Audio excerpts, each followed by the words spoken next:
सभी को नमस्कार।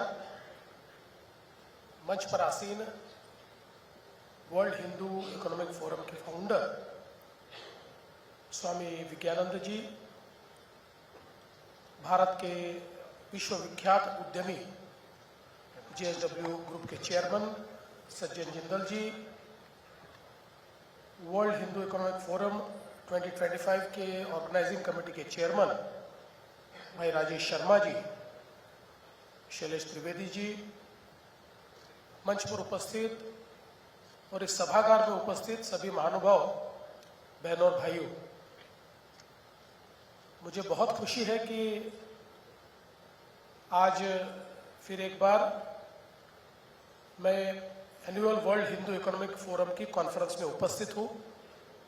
पिछले वर्ष दिसंबर के महीने में मैं इस कार्यक्रम में उपस्थित हुआ था और आज फिर एक बार आप सभी के बीच उपस्थित होते हुए मुझे बहुत हर्ष है। इस बार हम लोगों ने इस कॉन्फ्रेंस की जो थीम रखी है, इनोवेशन, सेल्फ रिलायंस और प्रॉस्पेरिटी, मुझे ऐसा लगता है कि भारत की आज जो अर्थव्यवस्था की दिशा है, उस दिशा को डिफाइन करने वाली इस प्रकार की इस थीम के ऊपर हम सब लोग मिलकर आज मंथन कर रहे हैं। हम सभी लोग जानते हैं कि जब हम हिंदू की बात करते हैं तो ये केवल एक पूजा पद्धति नहीं है, एक विचार है, एक जीवन पद्धति है, एक बहुत ही प्राचीन इस प्रकार की व्यवस्था है जिस व्यवस्था ने हजारों वर्षों तक हमारी सभ्यता को जीवित रखा। आज दुनिया इस बात को मानती है कि जिनको दुनिया की प्राचीन सभ्यताएं समझा जाता था, वो सारी की सारी सभ्यताएं 2000, 3000, 4000 साल पुरानी वो समाप्त हुई। उनमें से कोई भी कंटिन्यूअस सिविलाइजेशन के रूप में हमको दिखाई नहीं देती। केवल एक सिविलाइजेशन है, केवल एक सभ्यता है जो हमारी भारतीय सभ्यता है, जिसको सरस्वती सिंधु सभ्यता भी कहा जा सकता है, जिसको हिंदू सभ्यता भी कहा जा सकता है, जिसको भारतीय सभ्यता भी कहा जा सकता है। ये दुनिया की एकमात्र ऐसी सभ्यता है जो हजारों साल से कंटिन्यूअस सिविलाइजेशन के रूप में, जिसमें कोई ब्रेक नहीं है, इस प्रकार की सिविलाइजेशन के रूप में आज स्थापित हुई है। और जब हम लोग छोटे थे तो हमारी समृद्धि की कहानियां सुनते थे, हमारे संस्कृति की जो उच्चतम मूल्यों पर आधारित हमारी संस्कृति है, उसका जो अभ्युदय था, उसकी कहानियां सुनते थे तो बड़ा अच्छा लगता था। थोड़े बड़े होने लगे तो एक प्रकार से हर चीज को प्रश्न पूछा जाता है, और जब प्रश्न पूछा जाने लगा तो कुछ कंफ्यूजन भी लोगों के मन में तैयार हुआ कि क्या यह सच था या केवल कहानियां थी। लेकिन आज हम जिस प्राइड की बात करते हैं, अब वो एविडेंस बेस्ड प्राइड है। क्योंकि आज जब दुनिया में अलग अलग प्रकार से, विशेष रूप से भारत में एक्सकेवेशंस हुए, कार्बन डेटिंग हुआ, उसके बाद बहुत बड़े पैमाने पर अलग अलग प्रकार के एविडेंसेस सामने आए, तो ध्यान में आया कि जिस समय आज का आधुनिक यूरोप ये स्टोन एज में था, उस समय भी हमारी भारतीय संस्कृति और भारतीय सभ्यता पूरे विकसित स्वरूप में दुनिया में अस्तित्व में थी। और हम लोग अगर सही मायने में आज आर्कियोलॉजिकल एविडेंस भी देखें, तब भी 10,000 साल पहले भी हम लोग पूर्ण विकसित रूप में एक सभ्यता के रूप में बसे हुए पाए जाते हैं। और मुझे लगता है इसके कारण अब हमारा प्राइड ये कथा कहानियों का प्राइड नहीं है, अब हमारा प्राइड एविडेंस बेस्ड प्राइड है कि हाँ हम थे, लेकिन हम सिर्फ थे, इसमें बहुत दिनों तक जिया नहीं जा सकता। हम सभी लोग जानते हैं कि जो एक हमारा पुराना पुण्य होता है उसके भरोसे जिंदगी नहीं कटती। उस प्राइड को हम हथियार बना सकते हैं, उस प्राइड को आत्माभिमान का एक उसकी एक व्यवस्था हम तैयार कर सकते हैं और उसके भरोसे हम लोग उस स्वाभिमान के भरोसे, उस कॉन्फिडेंस के भरोसे आने वाले दिनों में फिर एक बार उन ऊंचाइयों तक पहुंच सकते हैं। जैसे सभी ने यहां पर बताया कि धर्म का मूल ये अर्थ है, ऐसा जो चाणक्य ने लिखकर रखा है। आज हम लोग देखते हैं कि दुनिया में जो समृद्ध देश है वही दुनिया चलाते हैं, उन्हीं का विचार चलता है, उन्हीं की भाषा चलती है, उन्हीं के आचरण चलते हैं, उन्हीं का संगीत चलता है। इसलिए हमें एक प्रकार से समृद्ध देश के रूप में अपने आप को स्थापित करना होगा।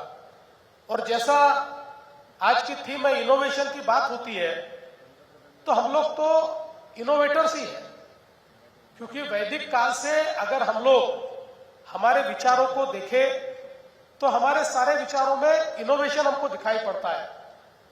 जिस प्रकार का खगोल और भूगोल जो दुनिया को कभी पता ही नहीं था, वो हमारे वेदों में या जो प्री वैदिक हमारे जो स्क्रिप्चर्स है उसमें दिखाई पड़ता है।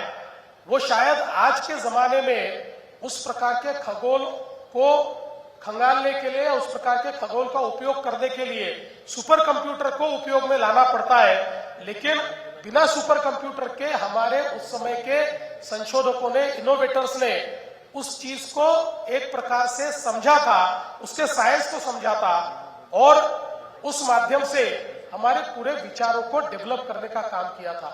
और आज जब हम इनोवेशन की बात करते हैं तो ये भी बहुत सही है कि हम लोग अब 5th इंडस्ट्रियल रिवॉल्यूशन में जा रहे हैं। और ये 5th इंडस्ट्रियल रिवॉल्यूशन जो है ये पूरे तरीके से आज इनोवेशन बेस्ड इस प्रकार का इंडस्ट्रियल रिवॉल्यूशन है। और मुझे ऐसा लगता है कि सज्जन जी ने जो बात कही ये बहुत सही है कि मैन्युफैक्चरिंग ये एक प्रकार से अर्थव्यवस्था की रीढ़ की हड्डी है भी और होनी भी चाहिए। लेकिन धीरे धीरे मैन्युफैक्चरिंग और सर्विसेज इसमें जो एक लाइन थी वो लाइन भी समाप्त हो रही है। और इनोवेशन के कारण ये दोनों चीजें एक प्रकार से 5th इंडस्ट्रियल रिवॉल्यूशन में बिल्कुल एक दूसरे के साथ आगे बढ़ने वाली है।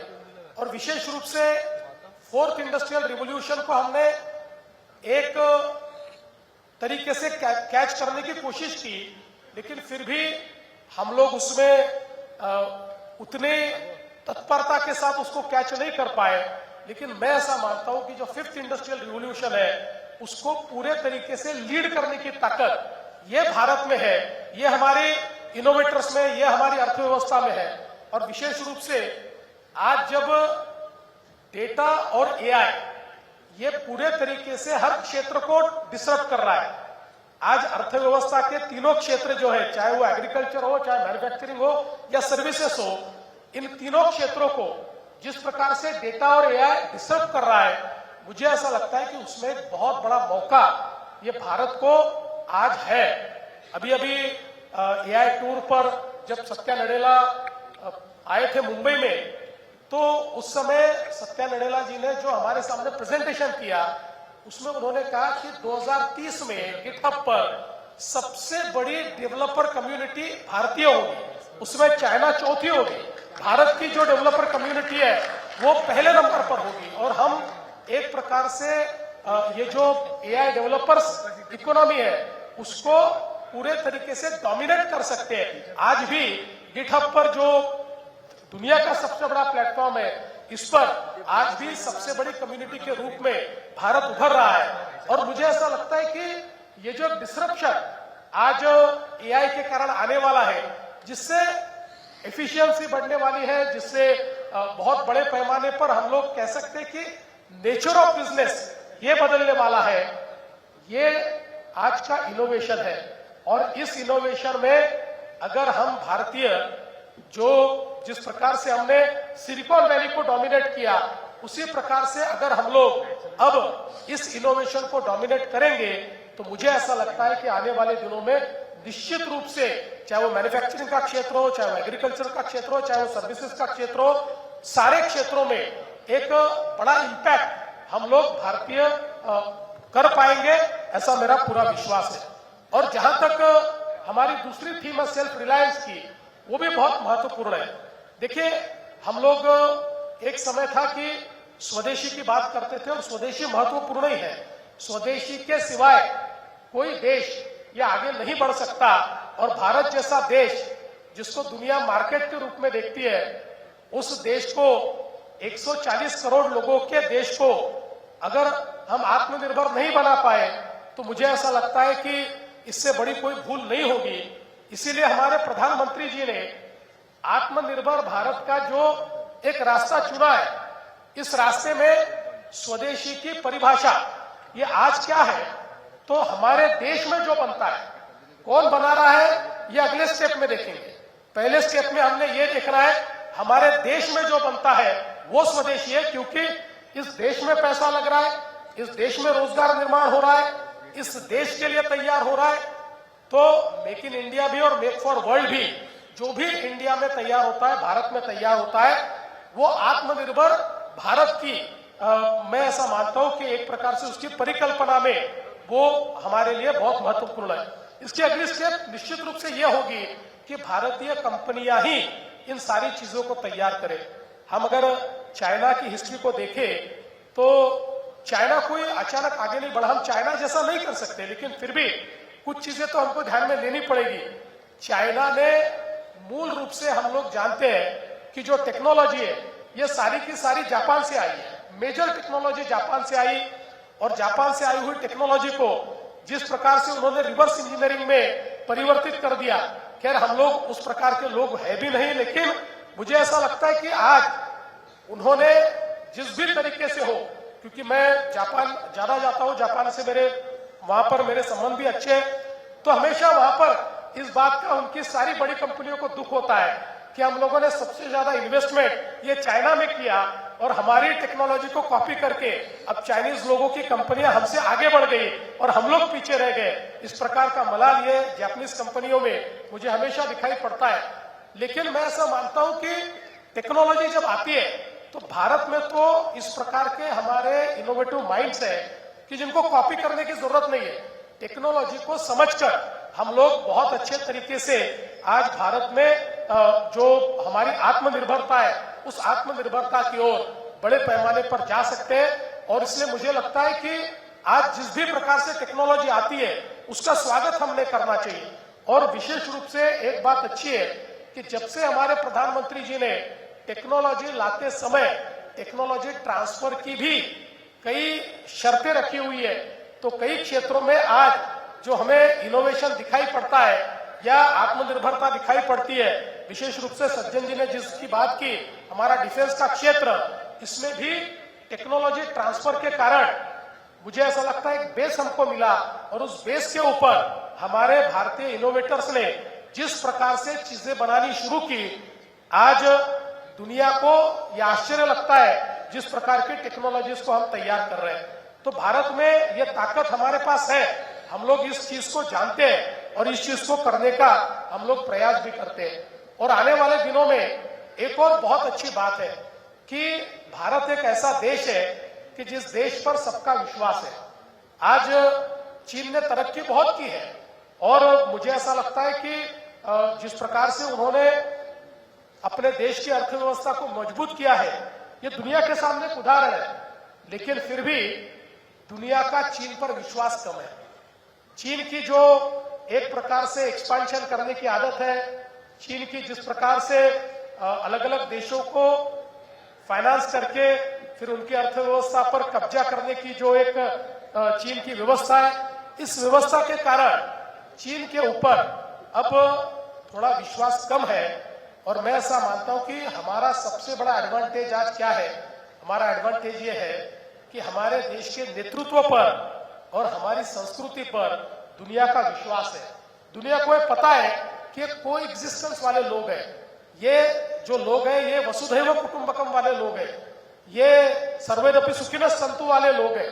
इसलिए दुनिया को जब भारत उस देश में जाता है तो उनको डर नहीं लगता, भारत के नेतृत्व से डर नहीं लगता। उनको लगता है कि ये नेतृत्व हमारी प्रॉस्पेरिटी के लिए आया है, ये हमारे साथ काम करने के लिए आया है। और इसलिए अब सबसे बड़ा अवसर भारत के लिए क्या है, तो नेक्स्ट वेव कौन सी है? नेक्स्ट वेव अफ्रीका है। अब 2035 के बाद, 2040 के बाद ये जो डेमोग्राफिक एडवांटेज है, ये सारा जो डेमोग्राफिक एडवांटेज भारत को है, अब ये अफ्रीका की ओर धीरे धीरे जाएगा।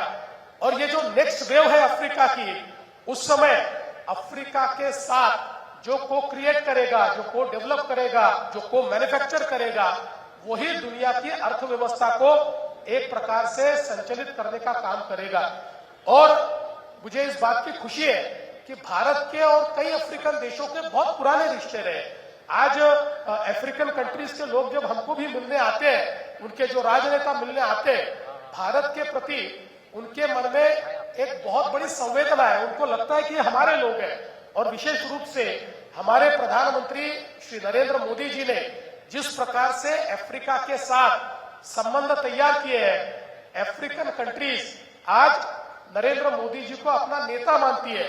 वो मानती है कि हमारी जो आवाज है वो दुनिया में अगर कोई रख सकता है तो मोदी जी रख सकते हैं। और मैं तो आपको कहना चाहता हूं कि हमारे मुंबई में अभी जल्दी ही एक बहुत ही न्यू मुंबई में आइकॉनिक बिल्डिंग तैयार होने वाली है।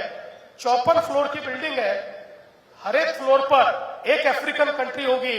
ऐसी 54 अफ्रीकन कंट्रीज को होस्ट करने वाला एक बहुत ही महत्वपूर्ण इस प्रकार की बिल्डिंग ये हमारी नई मुंबई में बनने वाली है। मैं ऐसा मानता हूं कि आज भारत के जितने उद्यमी हैं, ये सारे उद्यमियों ने अफ्रीका को अब एक प्रकार से अपना नेक्स्ट टारगेट के रूप में या अपने नेक्स्ट क्रिएशन के रूप में देखना चाहिए। आज अफ्रीका भी ओपन हो रहा है। अफ्रीका में भले ही जो एक हमारी ऑर्डर होती है, उस ऑर्डर में शायद वहां के देश अभी नहीं है, वो धीरे धीरे आ रहे हैं, क्योंकि एक बड़ी लड़ाई लड़कर एक एक देश वहां पर खड़ा हो रहा है। लेकिन उनके मन में भी भारत के प्रति एक बहुत बड़ी संवेदना है। और आज अमेरिका और रशिया ने दुनिया को रूल किया क्योंकि सबसे ज्यादा संसाधन उनके पास है। दुनिया के संसाधन इन देशों के पास है, लेकिन इन सब देशों से ज्यादा संसाधन आज अगर किसी के पास है तो अफ्रीका के पास है। रेयर अर्थ अफ्रीका के पास है, ऑयल अफ्रीका के पास है, गैस अफ्रीका के पास है। जो चीजें, जो नई अर्थव्यवस्था, फ्रंटियर टेक्नोलॉजीज के लिए, फ्रंटियर टेक्नोलॉजीज के हार्डवेयर के लिए जो चीजें आवश्यक है, ये सारी चीजें अफ्रीका के पास है। और अगर ये चीजें अफ्रीका में तैयार होना शुरू हो जाए तो आज जो लोग दुनिया की अर्थव्यवस्था को जकड़ के बैठे हैं, उनकी जकड़ से दुनिया की अर्थव्यवस्था छूटेगी और एक नई इकोनॉमिक ऑर्डर पूरी दुनिया में हम लोग तैयार कर पाएंगे। और इस इकोनॉमिक ऑर्डर का नेतृत्व ये भारत कर पाएगा। इस प्रकार की एक संभावना आने वाले दिनों में हम सभी को दिखाई पड़ती है। इसलिए मुझे ऐसा लगता है कि जो हमारे प्रधानमंत्री जी की एक नीति है, अफ्रीका के साथ जो आज उन्होंने संबंध तैयार किए, जिस प्रकार से एक एक छोटे से छोटे देश में जाकर वो कार्य करते हैं। मैं आपको एक उदाहरण दूंगा, पापुआ न्यू गिनिया, जहां पर एक बड़ा हम लोगों ने सीन देखा कि हमारे जो प्रधानमंत्री जी वहां गए तो वहां के प्रधानमंत्री जी ने उनके पैर छुए। ये देश इतना समृद्ध देश है। अभी उनका एक डेलीगेशन मेरे पास आया था। उस डेलीगेशन ने मुझे कहा कि हमारे यहाँ पर कुछ गैस फील्ड्स है, बहुत ज्यादा गैस हमारे पास है, लेकिन अभी तक जो हमारी गैस फील्ड्स है वो सारी ऑस्ट्रेलिया चला रहा है। और ऑस्ट्रेलिया हम लोगों को बराबरी की ट्रीटमेंट नहीं देता। एक प्रकार से उपनिवेशवाद की ट्रीटमेंट हमको वहां से मिलती है। इसलिए अब हम लोग उनको देना नहीं चाहते। चाइना आना चाहती है, लेकिन हम चाइना को आने नहीं देना चाहते। इसलिए हम चाहते हैं कि भारत आए और भारत हमारे यहाँ पर ये सारा का सारा गैस का एक्सप्लोरेशन करे और गैस ले जाए। तो देखिए ये जो कॉन्फिडेंस है, ये कॉन्फिडेंस कहां से आया? ये हमारे हिंदू इथोस के कारण आया, ये हमारे संस्कारों के कारण आया, ये हमारी संस्कृति के कारण आया। हमारा जो इतिहास है, जिस इतिहास में हमने कभी आक्रमण नहीं किया, हमने दुनिया को विचारों से जीता। हमारे यहाँ पर जो बुद्ध तत्वज्ञान है, इस तत्वज्ञान ने पूरी साउथ ईस्ट एशिया को जीता, लेकिन कहीं पर भी तलवार नहीं चली, कहीं पर भी आक्रमण नहीं हुआ। तो केवल विचारों के भरोसे दुनिया को जीतने वाले हम लोग हैं। इसीलिए दुनिया का हम पर विश्वास है और मैं ऐसा मानता हूं कि जब हम आज वर्ल्ड हिंदू इकोनॉमिक फोरम में यहां पर है, तो ये सारे डॉट्स को जोड़ने का काम ये फोरम कर सकता है।